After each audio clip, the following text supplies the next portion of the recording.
Hola, soy Sofía, y el día que enterré a la única persona que realmente me amó en este mundo, mis padres llegaron al funeral en un BMW nuevo, más preocupados por la herencia que por el hombre que les dio la vida. A veces, la codicia grita mucho más fuerte que el dolor. ¿Alguna vez te has sentido invisible para tu propia familia en el momento en que más los necesitabas? Antes de que te cuente cómo su fría ambición se estrelló contra la última voluntad de mi abuelo en esa lujosa oficina de abogados, déjame un comentario diciéndome desde dónde me estás viendo y suscríbete al canal. Créeme, no querrás perderte lo que pasó cuando el abogado leyó la cláusula que lo cambió todo. La llamada llegó un martes por la mañana, con el sol de Miami entrando a raudales por la ventana de mi pequeño apartamento, haciendo brillar las partículas de polvo que flotaban sobre mis herramientas de restauración de libros. Era el señor Morales, el abogado de mi abuelo Javier. Su voz era suave, pero cada palabra caía como una piedra en el pozo silencioso de mi estómago. Sofía, lo siento mucho. Tu abuelo falleció esta mañana. El aire se escapó de mis pulmones. Durante 10 años, desde que mis padres, Isabela y Ricardo, me echaron de casa, mi abuelo había sido mi único faro. Ahora, no solo enfrentaba el dolor de su pérdida, sino el terror de tener que verlos a ellos, las dos personas cuyo amor se había evaporado tan pronto como decidieron que yo era un obstáculo para su ascenso social. Me echaron a los 14 años. La razón nunca fue una sola explosión, sino una lenta y dolorosa erosión. Yo era un recordatorio constante de una vida que querían dejar atrás, una vida de modestia, de responsabilidades, de algo que no encajaba con sus nuevos amigos adinerados ni con la imagen que querían proyectar en sus redes sociales. Me convertí en una carga, una palabra que mi madre usó una noche en voz baja, pensando que no la oía. Desde entonces, mi existencia se convirtió en una lucha silenciosa por demostrar que no lo era. Mientras ellos llenaban sus perfiles de Instagram con fotos de cruceros por el Caribe, relojes de marca y el flamante Range Rover que compraron el año pasado. Yo apenas llegaba a fin de mes, pero para el mundo, ellos eran el epítome del éxito. Mi apartamento es mi santuario. Huele a cuero viejo, a pegamento y a papel de siglos pasados. Aquí, rodeada de libros que necesitan una segunda oportunidad, siento que tengo un propósito. Sobre mi mesita de noche, reposa mi posesión más preciada, el viejo diario de mi abuelo Javier. Su cubierta de cuero está gastada por el paso del tiempo y el roce de sus manos, y las páginas amarillentas guardan sus pensamientos, sus poemas y sus bocetos. Me lo regaló el día que me fui de casa, diciéndome: aquí está la prueba de que el amor verdadero no se desgasta, solo se vuelve más valioso. Era mi única conexión tangible con el amor incondicional, un contraste brutal con el vacío materialista que mis padres habían elegido como su nuevo evangelio. Cierro los ojos y puedo sentir el recuerdo de una tarde en su taller, el sol filtrándose por la ventana mientras me enseñaba a coser las páginas de un libro antiguo. Su voz era grave y tranquila. El verdadero valor nunca está en la cubierta, Sophie, me dijo, pasando su pulgar por el lomo dorado de un volumen. No importa si es de oro o de cuero gastado, lo que importa son las historias que guarda dentro, la verdad que sobrevive al tiempo. Esa lección se grabó en mi alma. Él me enseñó a ver más allá de las apariencias, a valorar la esencia. Una lección que mis padres, Isabela y Ricardo, habían olvidado deliberadamente, deslumbrados por el brillo de una vida superficial que no dejaba espacio para nada que no pudiera fotografiarse y publicarse. Prepararme para el funeral fue una tortura. Abrí mi closet, y lo único que encontré fue un sencillo vestido negro que había comprado en una tienda de segunda mano. Mientras me lo ponía, no podía dejar de imaginar a mi madre, Isabela, con un traje de diseñador, juzgando mi apariencia con esa mirada fría y crítica que también conocía. El nudo en mi garganta no era solo por el luto, era por la anticipación de la humillación. Sabía que me ignorarían, que actuarían como si yo fuera una extraña, una invitada incómoda en la despedida de su propio padre. La idea de enfrentarme a su indiferencia en el día más triste de mi vida me hacía temblar. llenándome de una rabia sorda y una profunda impotencia. Tomé un Uber hacia el cementerio. El sol de Florida se sentía agresivo, demasiado brillante para un día tan oscuro. Apreté con fuerza el diario de mi abuelo dentro del bolsillo de mi abrigo. Mis nudillos estaban blancos. Ese pequeño libro era mi armadura, el único escudo que tenía contra el desprecio que estaba a punto de enfrentar. Cada semáforo en rojo aumentaba mi ansiedad. Miraba por la ventana los lujosos edificios de Brickell, el distrito financiero, y pensaba en lo irónico que era. Mis padres vivían en ese mundo de cristal y acero, un mundo que los había alejado de todo lo que realmente importaba, de todo lo que mi abuelo representaba y que yo tanto amaba. Al llegar, lo primero que vi fue el auto. Un reluciente BMW negro, estacionado con una arrogancia que gritaba: «Aquí estamos». Estaban de pie junto a la entrada de la capilla, no abrazándose ni consolándose, sino hablando animadamente con unos conocidos. Mi madre, Isabela, llevaba un vestido negro que seguramente costaba más que mi alquiler de 3 meses. Y mi padre, Ricardo, lucía un reloj de oro que destellaba bajo el sol.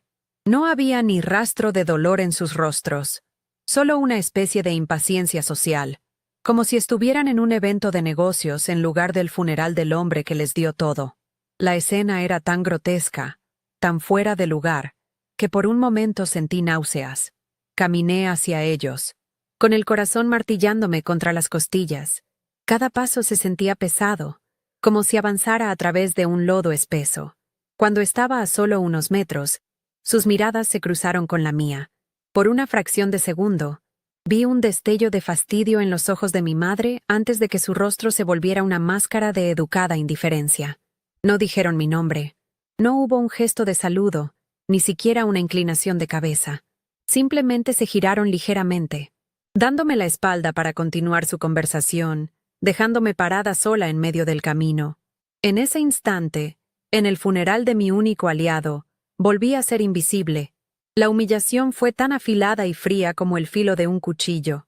Me quedé allí, petrificada, sintiendo cómo el calor del sol de Florida se convertía en un frío glacial que me recorría la espalda. El aire se sentía denso, pesado, y cada murmullo de los otros asistentes al funeral sonaba lejano, como si estuviera bajo el agua. Ser invisible no era nuevo para mí, pero que lo hicieran con tanta naturalidad, con tanto desdén, en el funeral del hombre que me había enseñado lo que era el amor, abrió una herida que pensé que ya había cicatrizado. No era solo dolor lo que sentía, sino una rabia helada que se asentaba en el fondo de mi pecho. Apreté la mano dentro del bolsillo de mi abrigo, mis dedos rozando la cubierta de cuero gastado del diario de mi abuelo. Era mi ancla, el único recordatorio de que mi valor no dependía de su aprobación. Entré en la pequeña capilla detrás de ellos, manteniendo una distancia prudente. Se sentaron en la primera fila, como si fueran los protagonistas de una obra de teatro, aceptando las condolencias con sonrisas ensayadas y rostros compungidos que no engañaban a nadie, o al menos, no a mí. Yo elegí un asiento al fondo, en la esquina, donde nadie pudiera verme. Desde allí, los observé. Vi a mi padre, Ricardo, mirar su reloj de oro en 2 ocasiones distintas durante el breve servicio. Vi a mi madre, Isabela, susurrarle algo al oído y luego pasarle un pañuelo de seda, un gesto perfectamente coreografiado para los espectadores. No derramó ni una sola lágrima. Su dolor era un accesorio más, como el collar de perlas que adornaba su cuello. Mientras el sacerdote hablaba de la bondad y la generosidad de mi abuelo Javier, un nudo se formó en mi garganta. Cada palabra era un eco de la verdad que yo conocía, del hombre que pasaba horas en su taller enseñándome a reparar libros, contándome historias de su juventud y escuchando mis problemas con una paciencia infinita. Él era mi refugio. Miré a mis padres y vi a 2 extraños. Su conexión con él parecía haberse borrado, reemplazada por una impaciencia apenas disimulada. Estaban allí físicamente, ocupando el espacio que les correspondía por derecho de sangre, pero sus mentes y sus corazones estaban a kilómetros de distancia, probablemente en algún centro comercial, o en la planificación de su próximo viaje de lujo. La hipocresía era tan palpable que me costaba respirar. Después del servicio, mientras la gente salía y se congregaba en los jardines del cementerio, una prima lejana de mi madre, a quien no veía desde que era una niña, se acercó a mí con una expresión genuina de tristeza. «Sofía, querida, cuánto lo siento. Tu abuelo te adoraba», dijo, y sus palabras fueron como un bálsamo. Pero, antes de que pudiera responder, mi madre apareció a su lado como una sombra. «Elena, qué gusto verte», dijo con una sonrisa tensa, colocando una mano en el brazo de la mujer y guiándola sutilmente lejos de mí. «Sofía está muy abrumada. Necesita un momento a solas». La mentira fue tan rápida, tan fluida, que por un instante casi me la creo yo misma. Me estaba aislando activamente, asegurándose de que nadie rompiera la narrativa de que yo era un fantasma. La prima me lanzó una mirada de confusión y pena antes de ser arrastrada por mi madre. Me quedé sola de nuevo. El breve momento de conexión humana evaporado. La humillación ya no era pasiva, era una estrategia deliberada. Querían que yo no existiera en su mundo, ni siquiera en el contexto del duelo. Fue entonces cuando la rabia que sentía comenzó a transformarse en algo más frío y afilado. Determinación. Volví a meter la mano en el bolsillo y apreté el diario con más fuerza. Las palabras de mi abuelo resonaron en mi cabeza, de una tarde en que le conté llorando cómo me sentía en casa. El silencio a veces es el arma más poderosa. Sophie, deja que los demás hagan ruido. La verdad no necesita gritar. Me mantuve a distancia, observando cómo mis padres se movían entre los grupos de personas, cambiando de máscaras según con quién hablaban. Con los amigos de su club de campo, eran los hijos afligidos pero estoicos. Con los socios de negocios de mi padre, eran profesionales que manejaban una difícil situación personal con gracia. Fue en una de esas conversaciones donde escuché las palabras que confirmaron mis peores sospechas. Ricardo hablaba en voz baja con un hombre de traje caro, pero el viento trajo sus palabras hasta mí. Sí, un golpe duro. Javier era un hombre muy previsor. Acumuló un patrimonio considerable. Esperamos que su legado esté bien administrado. La palabra legado en su boca sonaba sucia, despojada de todo significado emocional y reducida a una cifra en una cuenta bancaria. Isabela se unió a ellos, añadiendo con un tono de falsa modestia: «Lo más importante es honrar su memoria, por supuesto, pero hay que ser prácticos. El señor Morales nos citó mañana en su oficina de Brickell para leer el testamento. Es mejor resolver estos asuntos rápidamente». La forma en que lo dijo, como si estuvieran discutiendo la logística de una fusión empresarial, en lugar de la última voluntad de su padre, me revolvió el estómago. Su codicia ya no era un susurro, era un grito.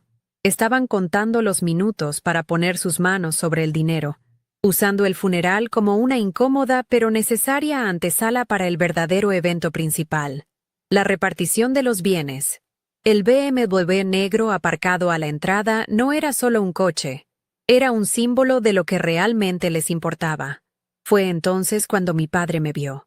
Por un momento, una chispa de esperanza, estúpida e ingenua, se encendió en mí. Quizás vendría a decirme algo, cualquier cosa que mostrara un atisbo de humanidad. Cruzó el césped en mi dirección. Su rostro serio. Mi corazón latió un poco más rápido. Pero cuando llegó frente a mí, su mirada era fría, distante. No hubo un abrazo, ni una palabra de consuelo. «Sofía», dijo, su voz plana y sin emoción, «el señor Morales nos ha informado de que tu presencia también es requerida mañana en la lectura del testamento. La cita es a las 10 en punto en su despacho. No llegues tarde». Se dio la vuelta sin esperar una respuesta y regresó con su grupo. Me quedé allí, sintiendo el peso de sus palabras. No me había llamado para compartir un momento de duelo como padre e hija. Me había llamado para darme una orden, para informarme de una obligación legal. Yo no era su hija en ese momento. Era un requisito burocrático, una pieza necesaria en el tablero de su juego de herencia. La palabra que mi madre había susurrado años atrás volvió a mi mente con una claridad brutal: carga.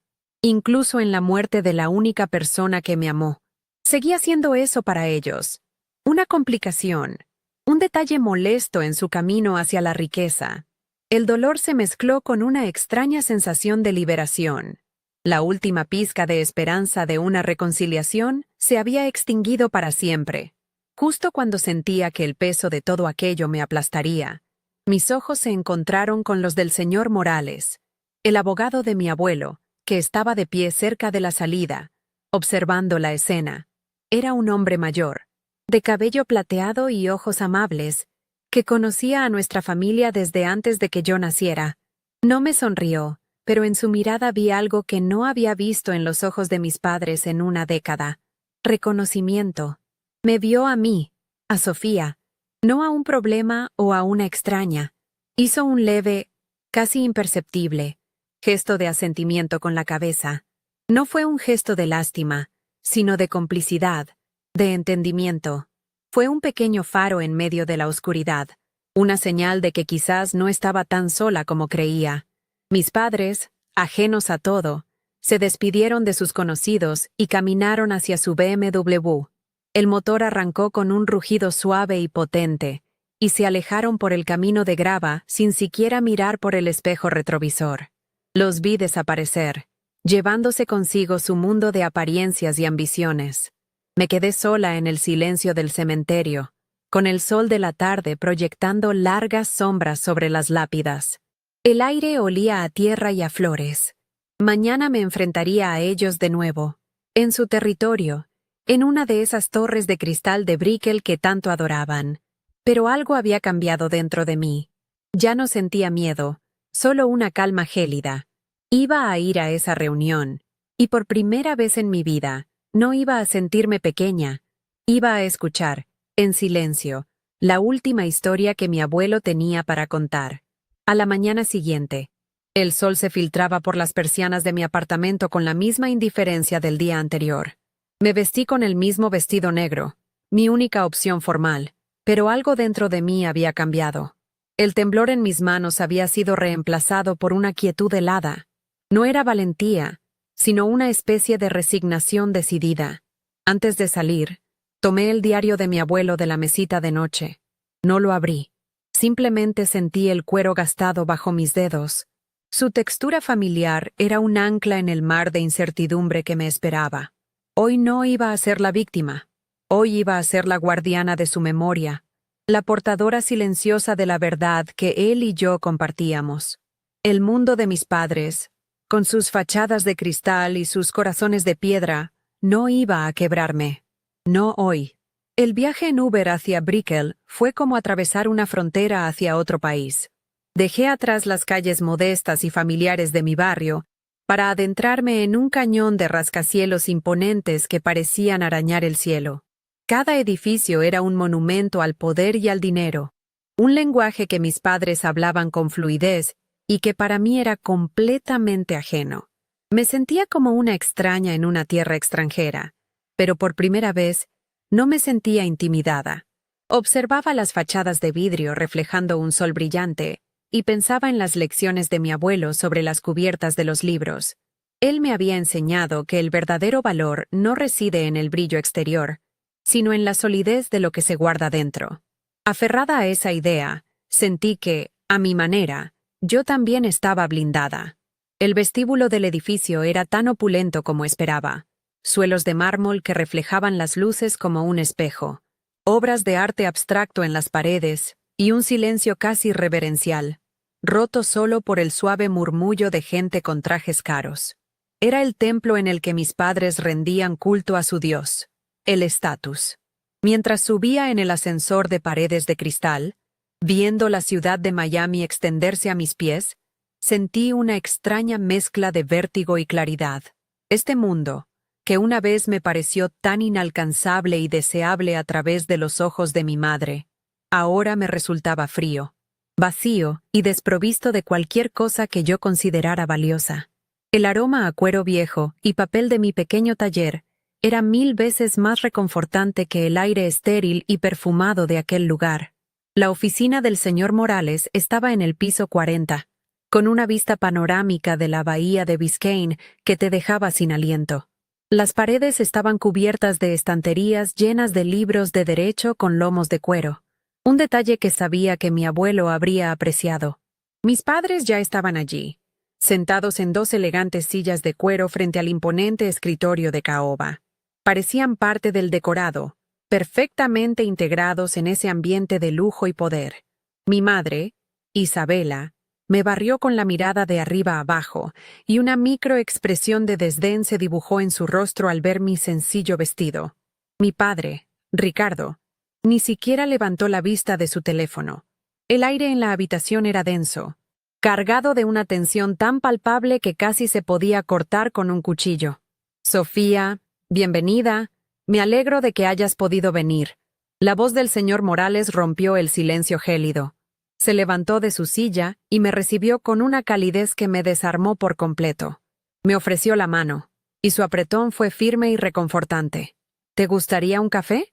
¿Agua? El simple gesto de amabilidad, tan ausente en la actitud de mis padres, fue como un salvavidas. Vi cómo Isabela y Ricardo intercambiaban una mirada de fastidio. Mi presencia era una molestia, y la cortesía del abogado hacia mí, una pérdida de tiempo. Javier siempre hablaba maravillas de tu lealtad, Sofía, añadió el señor Morales en voz baja, solo para que yo lo oyera. Estaría muy orgulloso de verte hoy aquí. Esas palabras fueron mi verdadera armadura. Isabela, incapaz de soportar un segundo más de lo que ella consideraba formalidades innecesarias, interrumpió con un tono afilado. Señor Morales, si no le importa, ¿podríamos proceder? Ricardo y yo tenemos un almuerzo de negocios muy importante al mediodía y no quisiéramos llegar tarde. Su voz destilaba impaciencia, como si la lectura del testamento de su propio padre fuera un trámite burocrático que se interponía en su ajetreada agenda social. No hubo ni una pizca de emoción, ni un atisbo de duelo, solo la fría y calculadora eficiencia de alguien que va a cerrar un trato. La crudeza de sus palabras me golpeó, pero ya no me dolió. Simplemente confirmó, una vez más, la inmensa distancia que nos separaba. El señor Morales se ajustó las gafas y la miró con una expresión serena pero inquebrantable. Su calma era un contrapunto perfecto a la ansiedad mal disimulada de mi madre. Por supuesto, Isabela, respondió con una voz pausada que parecía amplificar la tensión en la sala. Sin embargo, los últimos deseos de un hombre de la talla de Javier merecen ser tratados con el debido respeto y sin prisas. Abrió lentamente una carpeta de cuero sobre su escritorio, y cada uno de sus movimientos parecía deliberado, casi ceremonial. Sentí que estaba tomando el control de la situación, marcando un ritmo que obligaba a mis padres a salir de su mundo de urgencia y superficialidad para enfrentarse, por fin, a la verdadera voluntad del hombre al que decían llorar. Mientras el abogado comenzaba a leer el preámbulo legal del documento, mi mente voló a una tarde de lluvia en el taller de mi abuelo. Yo estaba preocupada por una discusión que había tenido con mis padres, y él, mientras me mostraba cómo reforzar el lomo de un viejo libro, me habló del señor Morales. Morales es un hombre de principios, Sophie, me dijo, su voz grave y tranquilizadora. No, es como el lomo de un buen libro, fuerte, íntegro y diseñado para proteger la verdad que contiene, sin importar cuántas veces se abra o se cierre. Recordar sus palabras en ese momento me dio una profunda sensación de seguridad. Sabía que el hombre sentado frente a mí no era solo un abogado, era el guardián de la última historia de mi abuelo, y la contaría exactamente como él quería que fuera contada. La lectura continuó con legados menores. Un viejo reloj de bolsillo para un primo, una colección de sellos para un amigo de la infancia, una generosa donación a la biblioteca pública del barrio donde creció. Con cada cláusula, la impaciencia de mis padres crecía. Ricardo tamborileaba con los dedos sobre el reposabrazos de su silla, un sonido rítmico y molesto que llenaba los breves silencios. Isabela suspiró audiblemente en un par de ocasiones, mirando de reojo el reloj de oro en la muñeca de mi padre. Para ellos, todo esto era paja, un prólogo innecesario antes del capítulo que realmente les importaba, el que detallaba la distribución del patrimonio considerable. Su codicia era tan transparente que resultaba casi grotesca. una mancha vulgar en la solemnidad del momento. Finalmente, el señor Morales hizo una pausa. Levantó la vista del documento y nos miró a los tres, pero sus ojos se detuvieron un segundo más en mis padres. Ahora llegamos al cuerpo principal del patrimonio de Javier, dijo, y el aire en la habitación pareció espesarse. Isabela y Ricardo se irguieron en sus asientos, sus cuerpos tensos por la anticipación. Sin embargo, continuó el abogado, Javier fue muy explícito en sus instrucciones. Antes de nombrar al heredero principal de sus bienes, estipuló que se leyera en voz alta una carta personal que dejó sellada. Con un movimiento lento, sacó del interior de la carpeta un sobre amarillento, cerrado con un sello de lacre rojo. El corazón me dio un vuelco. Esto no era un testamento normal. Era la última palabra de mi abuelo, y estaba a punto de ser escuchada. El sobre amarillento en la mano del señor Morales parecía absorber todo el sonido de la habitación. Mis padres lo miraron como si fuera un obstáculo absurdo, un último capricho senil que se interponía entre ellos y su premio. Una carta. ¿En serio?, susurró mi madre. Isabela, con un tono de desdén que no se molestó en ocultar. ¿Qué clase de drama es este? Mi padre nunca fue un hombre de sentimentalismos. Ricardo, mi padre, asintió con un gesto seco, su mandíbula tensa. Para ellos, cualquier cosa que no fuera una cifra con varios ceros era una pérdida de tiempo. Para mí, ese sobre era el corazón de mi abuelo, latiendo una última vez en esa fría oficina. Sabía que sus palabras serían su verdadero legado, mucho más valioso que cualquier cuenta bancaria. Con una parsimonia que enfureció visiblemente a mis padres, el señor Morales tomó un pequeño abrecartas de plata de su escritorio. El sonido del papel rasgándose fue nítido y deliberado. Un corte limpio en la densa atmósfera de codicia. Desdobló con cuidado la hoja, que era vieja y frágil, con los bordes amarillentos por el tiempo. Pude ver la caligrafía familiar de mi abuelo, elegante e inclinada, la misma que llenaba las páginas del diario que yo apretaba en mi bolsillo. Disculpe, señor Morales, pero ¿es esto estrictamente necesario?, intervino mi padre, incapaz de contenerse más. Tenemos entendido que el proceso es leer las disposiciones, no la correspondencia personal.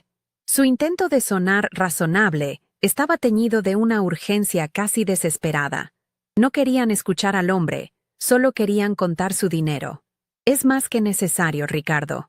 Es una condición vinculante, respondió el abogado sin levantar la vista del papel. Su voz era tranquila, pero tenía el peso del acero. Se aclaró la garganta y comenzó a leer. A mis queridos presentes, empezó, y la voz de mi abuelo, canalizada a través del abogado, llenó el silencio. Si están escuchando esto, significa que he emprendido mi último viaje. No les hablaré de mis inversiones ni de mis propiedades. Esas cosas son solo herramientas.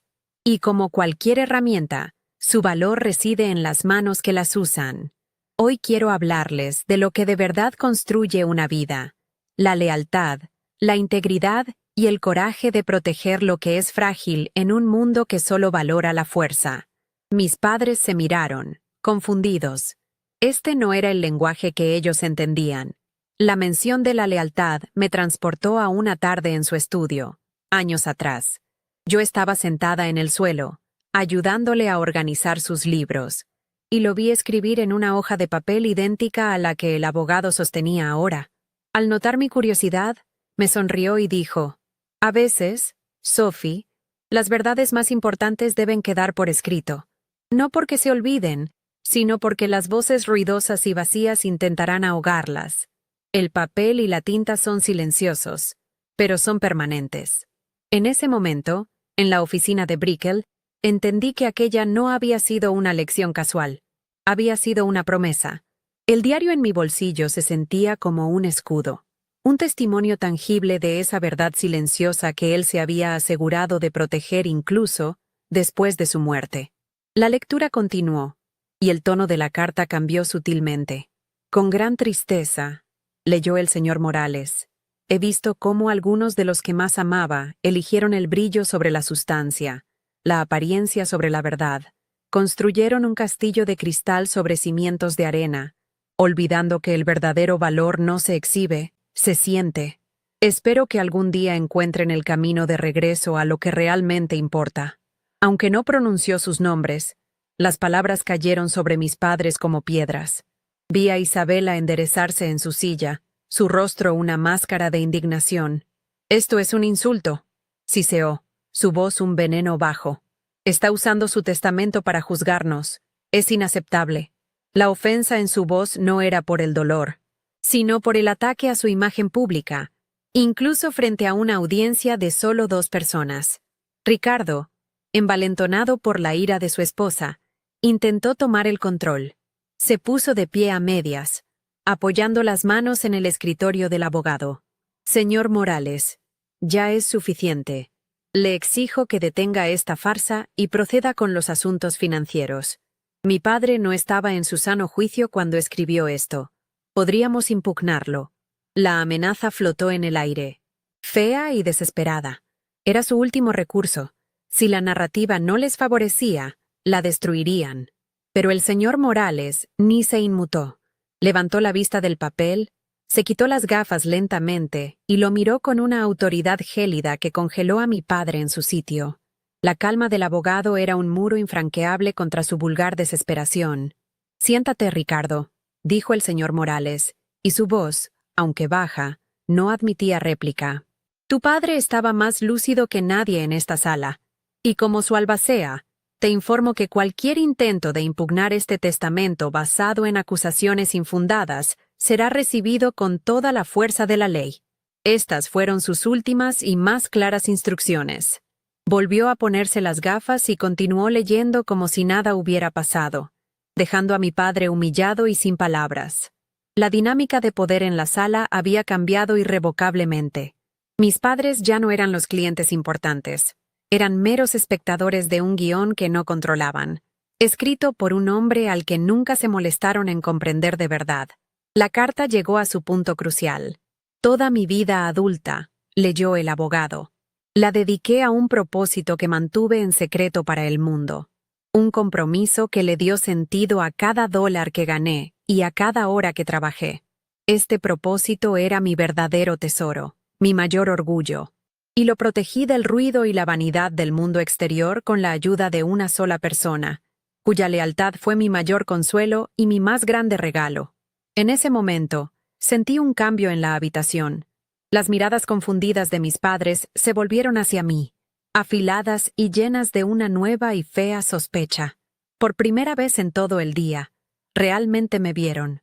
Y en sus ojos no había amor, ni reconocimiento, solo el cálculo frío de quien ve una amenaza inesperada a sus intereses. El peso de sus miradas fue abrumador. Una oleada del viejo miedo, el de la niña invisible y rechazada, intentó subir por mi garganta. Quería encogerme, desaparecer, como tantas veces había hecho en el pasado. Pero entonces, mis dedos rozaron la cubierta gastada del diario.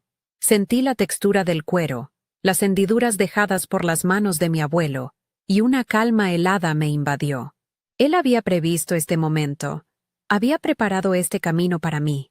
Levanté la barbilla y les devolví la mirada, no con desafío, sino con una serenidad que sabía que los desconcertaría más que cualquier grito.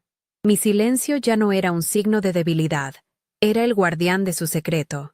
Mi resolución se cristalizó. No diría una palabra. Dejaría que la verdad de mi abuelo hablara por mí. El señor Morales terminó de leer.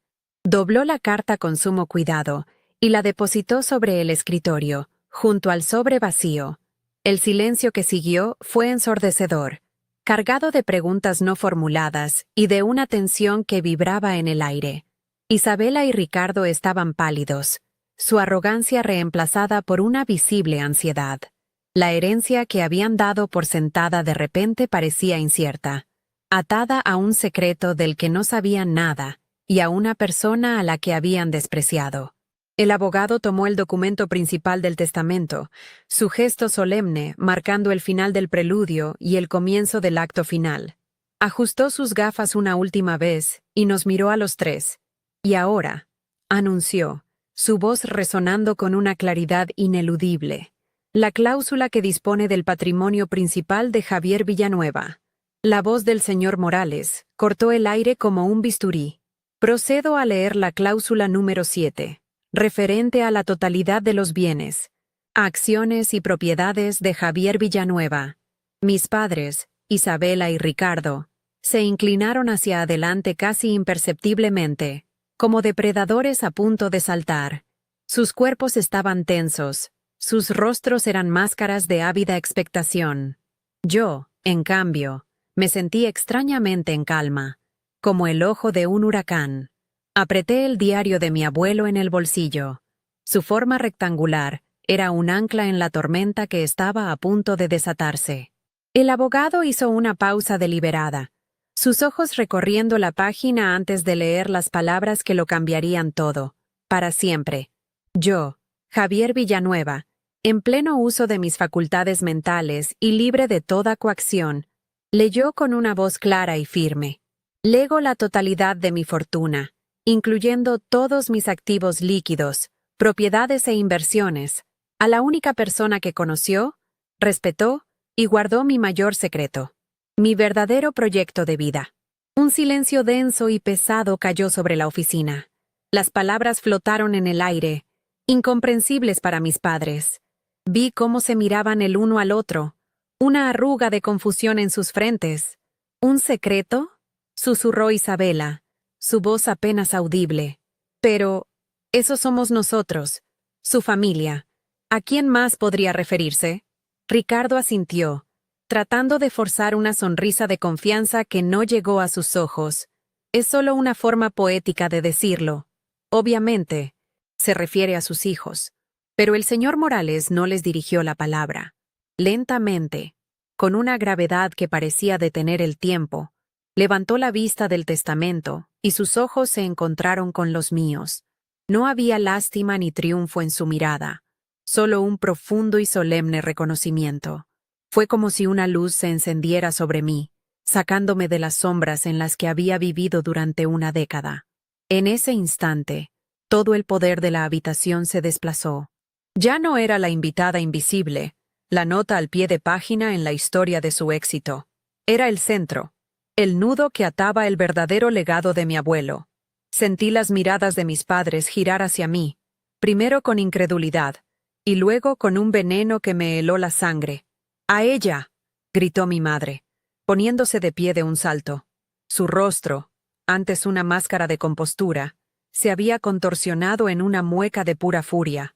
Esto es absolutamente ridículo. Es un fraude. Esa niña lo ha manipulado durante años, llenándole la cabeza de mentiras contra nosotros. Siempre fue una víbora silenciosa. Mi padre se levantó también, su rostro enrojecido por la ira. Vamos a impugnar esto, Morales. Es evidente que mi padre no estaba en su sano juicio. Esto es un caso claro de influencia indebida. No obtendrá ni un solo centavo. Las acusaciones llovieron sobre mí, feas y desesperadas. El sonido de su mundo de apariencias desmoronándose a su alrededor. Pero yo no dije nada. El silencio, como me enseñó mi abuelo, era mi arma más poderosa. En lugar de responder, metí la mano en el bolsillo y saqué el viejo diario de cuero. Con un movimiento lento y deliberado, lo coloqué sobre la pulida superficie del escritorio de caoba. No lo abrí. No hacía falta. Su sola presencia era un testimonio. El pequeño libro gastado, lleno de amor y verdad, contrastaba violentamente con el lujo frío y estéril de la oficina y con la fea codicia de mis padres. El BMW nuevo, el reloj de oro, el vestido de diseñador, todo se veía de repente barato y vulgar frente a la riqueza contenida en esas páginas amarillentas. El señor Morales miró el diario y asintió levemente, como si reconociera a un viejo amigo. Ese simple gesto validó todo lo que yo era y todo lo que ellos nunca quisieron ver. Siéntense, por favor, dijo el abogado. Su voz tranquila, pero con un filo de acero que cortó sus gritos. Javier anticipó esta reacción. Y no hay base alguna para una impugnación. Dejó pruebas irrefutables de su lucidez y de sus intenciones. Se giró hacia un archivador cercano y sacó una carpeta gruesa y abultada. La abrió sobre el escritorio, revelando documentos, fotografías y estados de cuenta. El secreto de Javier no era un capricho, explicó, su voz llenando el silencio atónito de la sala. Era la Fundación Renacer, una organización que fundó anónimamente hace 30 años para ayudar a jóvenes en situación de abandono. Jóvenes como lo fue Sofía para ustedes. Una carga. La palabra resonó en la habitación, un eco de la crueldad de mi madre. Vi cómo el color desaparecía del rostro de Isabela. Ricardo abrió la boca para protestar, pero no le salieron las palabras. El señor Morales continuó, implacable. Javier dedicó la mayor parte de su vida y de su fortuna a esta causa. El patrimonio considerable del que hablaban no era para comprar más autos de lujo o relojes caros. Era el motor que mantenía viva la esperanza para cientos de chicos que no tenían a nadie. Pasó las páginas de la carpeta, mostrando fotos de centros de acogida, de talleres educativos, de rostros sonrientes de adolescentes que habían encontrado una segunda oportunidad. Era un universo entero del que mis padres no sabían nada, un legado de compasión que su egoísmo les había impedido ver. Y Sofía, continuó el abogado, mirándome con un respeto que me hizo sentir un nudo en la garganta, no solo guardó su secreto, fue su cómplice. Durante los últimos 5 años, ha sido voluntaria, mentora y el alma de la fundación.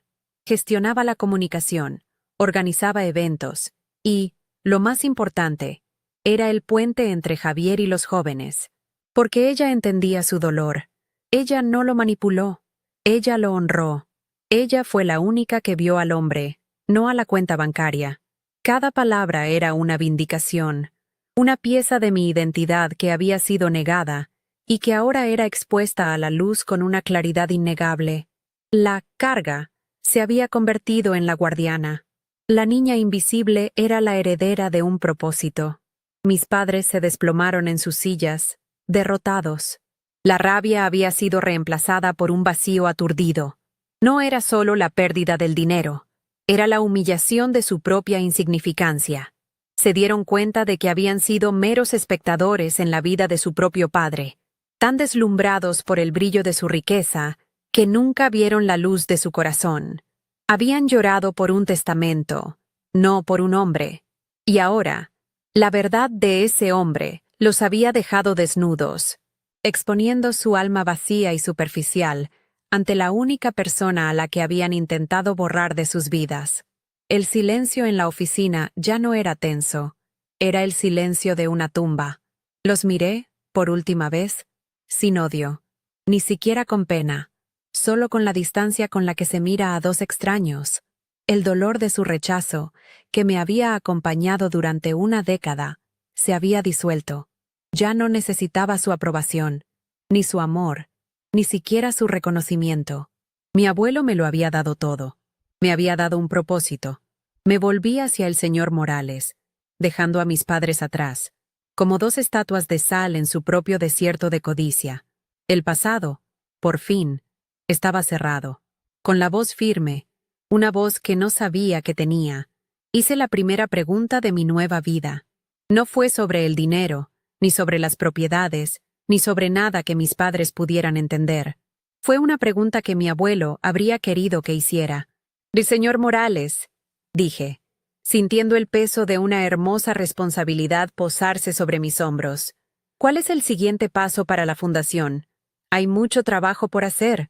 El señor Morales me miró, y por primera vez en toda la mañana, una sonrisa genuina y cálida iluminó su rostro. Era una sonrisa de alivio, de misión cumplida. «El siguiente paso, Sofía», dijo, cerrando la gruesa carpeta de la fundación y deslizándola suavemente sobre la superficie de caoba hacia mí. «Y lo decides tú. Javier te dejó no solo los recursos, sino la total autonomía. Confió en tu juicio por encima del de cualquier otro». Mis padres permanecían petrificados en sus sillas, dos figuras de cera cuya arrogancia se había derretido bajo el calor abrasador de la verdad. Sus rostros estaban vacíos, desprovistos de la ira que los había consumido momentos antes, dejando solo una desolación hueca. La batalla había terminado sin que yo hubiera pronunciado una sola palabra de combate.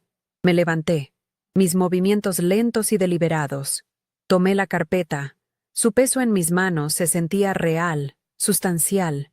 Era el peso de la confianza, de las vidas que mi abuelo había tocado y de las que yo tocaría ahora. No les dirigí ni una sola mirada a Isabela y Ricardo. No había nada que decir. Nuestro vínculo no se había roto en ese momento. La revelación del testamento simplemente había iluminado el abismo que nos había separado durante una década. Ellos no eran mis padres. Eran los fantasmas de una vida que ya no me pertenecía. Caminé hacia la puerta, y el único sonido en la habitación era el suave roce de mi vestido barato y el latido firme de mi propio corazón. Al cerrar la puerta detrás de mí, no sentí ni triunfo ni rencor, solo una profunda y abrumadora paz. Mientras esperaba el ascensor en el silencioso pasillo de mármol, no pude evitar imaginar la escena que dejaba atrás, la explosión de furia que seguramente seguiría a mi partida, las acusaciones mutuas, la desesperación al darse cuenta de que su mundo de apariencias se había derrumbado. Quizás intentarían gritar, amenazar al señor Morales, pero sabía que sería inútil. Mi abuelo y su abogado habían blindado su última voluntad.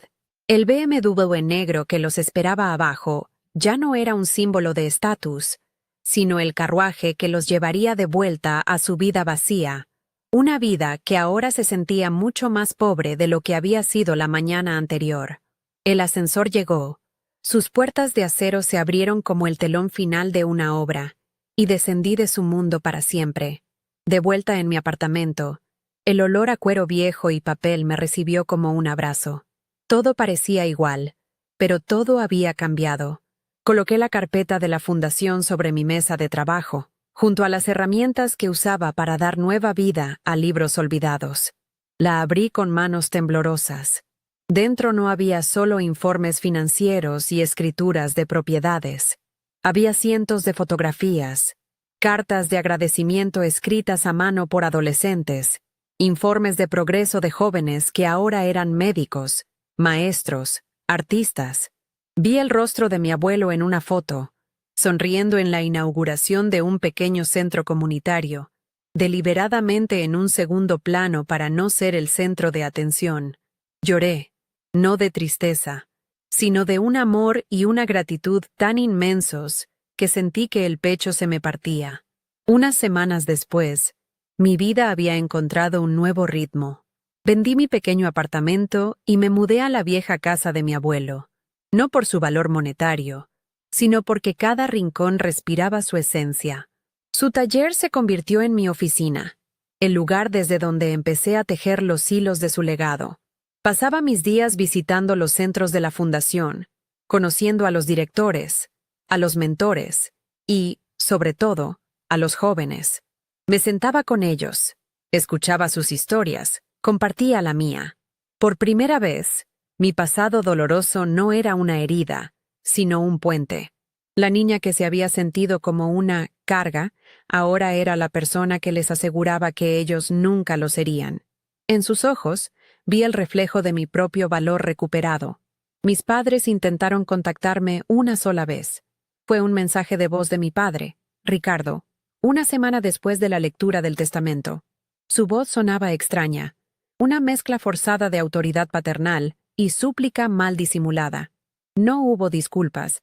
Habló de malentendidos, de la importancia de la familia y de cómo, juntos podríamos gestionar el legado de Javier de la manera correcta. Era una última y patética jugada, un intento de apelar a un vínculo que ellos mismos habían pulverizado. Escuché el mensaje hasta el final, sin sentir ni una pizca de la vieja necesidad de su aprobación. Luego, con un simple toque en la pantalla de mi teléfono, lo borré. Fue mi verdadero y último adiós. Su silencio después de eso fue absoluto. Las actualizaciones en sus redes sociales cesaron. Las fotos de cruceros y relojes caros fueron reemplazadas por un vacío digital. Meses más tarde, me enteré a través de esa misma prima lejana que me había hablado en el funeral, que habían vendido el Range Rover y el BMW. Se mudaron de su lujoso condominio en Brickell a un suburbio anónimo. Su red de amigos adinerados, construida sobre la frágil base de una riqueza que ya no poseían, se evaporó. Su caída no fue un castigo que yo les impuse, sino la consecuencia natural de haber construido una vida sobre cimientos de arena. Su vergüenza era un asunto privado, y yo ya no formaba parte de su audiencia. Isabela y Ricardo terminaron exactamente como vivieron, aislados en un mundo de apariencias que ya no podían mantener.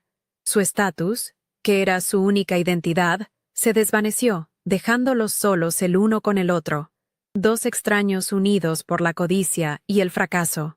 El señor Morales se mantuvo como un consejero leal y una figura paterna para mí, guiándome a través de las complejidades legales de la fundación, con la misma integridad con la que había protegido la voluntad de mi abuelo. Se convirtió en un verdadero amigo, un vínculo viviente con el hombre que nos había unido a ambos. Hoy, mientras escribo esto desde el viejo escritorio de mi abuelo, el sol de la tarde se filtra por la ventana de su taller. Sobre una esquina del escritorio descansa su diario, abierto en una página con un boceto de un árbol, cuyas raíces son más grandes que sus ramas. A su lado, yace el informe anual de la Fundación Renacer, lleno de historias de crecimiento y esperanza. Ya no me siento invisible.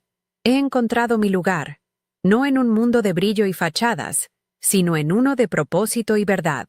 El legado de mi abuelo no fue el dinero que dejó, sino la lección que me enseñó, que el verdadero valor de una persona se mide por el amor que protege y el bien que construye en silencio. Y continuar esa obra es mi mayor herencia. A través de todo este viaje, he aprendido que el dolor más profundo no viene de ser invisible para el mundo, sino de serlo para las personas que debían ser tu espejo. Durante años, busqué mi reflejo en los ojos de mis padres y solo encontré un vacío, una ausencia que me convenció de que yo era el problema, la pieza que no encajaba. Creí que su amor era el premio y que yo no era digna de ganarlo. Pero mi abuelo me enseñó la lección más importante. No necesitas la aprobación de todos, solo necesitas la lealtad de quienes realmente ven tu alma. El verdadero valor no se mide por la atención que recibes, sino por la integridad que mantienes en silencio, cuando nadie está mirando. Es un tesoro que ninguna herencia puede comprar y ninguna humillación puede arrebatar. Muchos de nosotros cargamos con etiquetas que nuestra propia familia nos ha puesto. La carga, el soñador, el problemático, el diferente. Nos las cuelgan en el cuello cuando somos demasiado jóvenes para defendernos, y pasamos años, a veces toda una vida, tratando de arrancárnoslas o, peor aún, creyendo que las merecemos. Mi historia no es solo sobre una herencia o una traición, es sobre el poder de redefinir quién eres, lejos de las voces que intentaron construirte a su imagen y semejanza. Se trata de entender que el rechazo de alguien no disminuye tu valor, simplemente revela su incapacidad para verlo. Tu historia no la escriben quienes te abandonaron, sino la persona en la que te conviertes a pesar de su ausencia. Eres el autor final de tu propio libro. Durante una década, observé el mundo de mis padres a través de una ventana de cristal. Veía los autos de lujo, los viajes exóticos, los relojes brillantes, y una parte de mí, la niña herida, pensaba que esa era la definición del éxito. Creía que ellos lo tenían todo, y yo, nada. Qué equivocada estaba. La riqueza que se exhibe es, a menudo, una máscara para cubrir una profunda pobreza interior. Mi abuelo, con su taller lleno de polvo y su ropa sencilla, era el hombre más rico que he conocido. Su fortuna no estaba en una cuenta bancaria, sino en su propósito, en su compasión silenciosa, en el amor que invertía en los demás sin esperar nada a cambio. Aprendí que la verdadera abundancia no es tener mucho, sino necesitar poco y darlo todo. Una de las lecciones más difíciles fue aprender a responder a la crueldad con silencio. Mi instinto, como el de cualquiera, era gritar, defenderme, enumerar cada injusticia y cada herida. Pero la sabiduría de mi abuelo me guió por otro camino.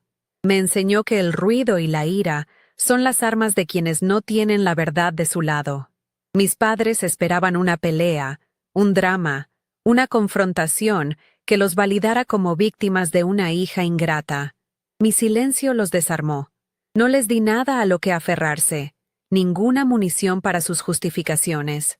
La verdad, al final, No necesitó mi voz para rebelarse.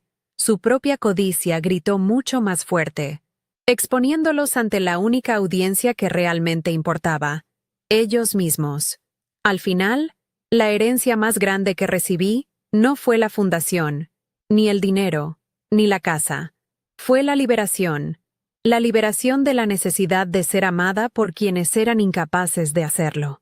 La liberación del peso de su desprecio y de la sombra de su indiferencia. Aceptar ese legado de propósito fue mi forma de decirles, sin palabras, que su abandono no me había destruido, sino que, irónicamente, me había preparado para la misión más importante de mi vida.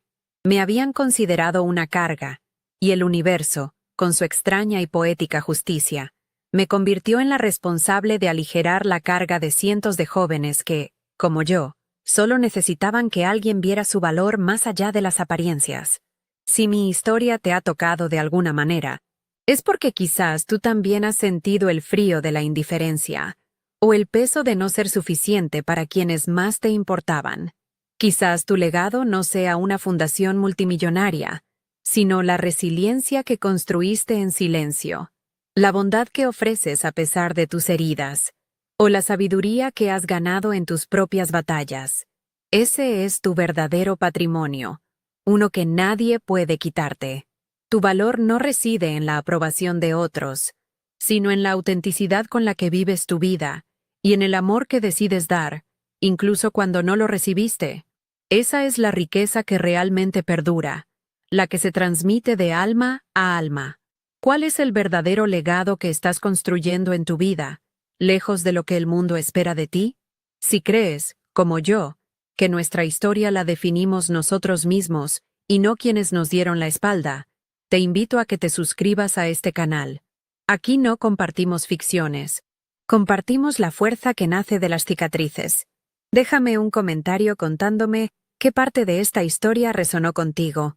Juntos, estamos creando un espacio donde ser invisible ya no es una opción, porque aquí, todas nuestras voces importan.